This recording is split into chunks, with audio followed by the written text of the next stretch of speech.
తెలుగువారి number 1 choice Telugu matrimony.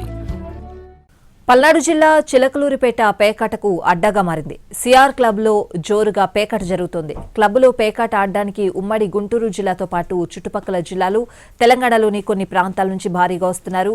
మా క్లబ్లో ఆడితే పోలీస్ రైడ్ టెన్షన్ కూడా ఉండదంటూ క్లబ్ నిర్వాహకులు ప్రచారం చేసుకుంటున్నారు. దీంతో పేకాట రైళ్లు చిలకలూరిపేటకు క్యూ కడుతున్నారు. ఇది పల్నాడు జిల్లా చిలకలూరిపేటలోని సిఆర్ క్లబ్. కొన్నాళ్లుగా సిఆర్ క్లబ్లో పేకాట జోరుగా సాగుతుంది. రాయలసీమ ప్రాంతానికి చెందిన టీడీపీ ఎమ్మెల్యే అనుచరుడు పేకాట ఆడించడంలో కీలక పాత్ర పోషిస్తున్నారు. నిజానికి క్లబ్లో మెంబర్లకు మాత్రమే పేకాట ఆడుకునే అవకాశం ఉంటుంది. అది కూడా డబ్బులు లేకుండా స్కిల్ గేమ్ ఆడుకోవడానికి మాత్రమే ఛాన్స్ ఉంది. అందుకు కూడా అనుమతి కావాలి. క్లబ్ నిర్వాహకులు తమకు అనుమతి ఉందని చెప్పుకుంటున్నారు. అనుమతి ఉంటే డబ్బులు లేకుండా స్కిల్ గేమ్ ఆడడం వరకు ఓకే. కానీ ఇక్కడే క్లబ్ కమిటీలో కీలకంగా ఉన్న ఓ నేత అనుచరుడు చక్రం తిప్పాడు. తనకు క్లబ్ అప్పగిస్తే అంతా తానే చూసుకుంటారని చెప్పి తన ఆధీనంలోకి తీసుకున్నాడు. గెస్ట్ పాసుల పేరుతో పేకాట శిబిరం నడుపుతున్నాడు. క్లబ్ మెంబర్లకు తెలిసిన వారు ఎవరైనా వస్తే వారికి ఆ మెంబర్ తరపున గెస్ట్ పాస్ ఇస్తారు. ఇలా పాస్ తీసుకున్న వారు క్లబ్లో పేకాట ఆడేందుకు అనుమతి ఉండదు. కానీ ఇక్కడ మాత్రం సీన్ రివర్స్. గెస్ట్ పాసులతోనే పేకాట నడుస్తోంది. సిఆర్ క్లబ్లో పేకాట ఆడేందుకు నర్సారావుపేట, సత్తెనపల్లి, గుంటూరు, విజయవాడ ప్రాంతాలతో పాటు తెలంగాణలోని నల్గొండ, హైదరాబాద్ల నుంచి భారీగా తరలివస్తున్నారు. దీనికి కారణం ఇక్కడ పేకాట ఆడితే పోలీసు రైడింగ్ల భయం ఉండదని నిర్వాహకులు భరోసా ఇవ్వడమే. అందుకే రోజు రోజుకి పేకాట ఆడేందుకు వచ్చేవారి సంఖ్య పెరిగిపోతుంది. క్లబ్బులో 3 విభాగాల్లో పేకాట నిర్వహిస్తున్నారు.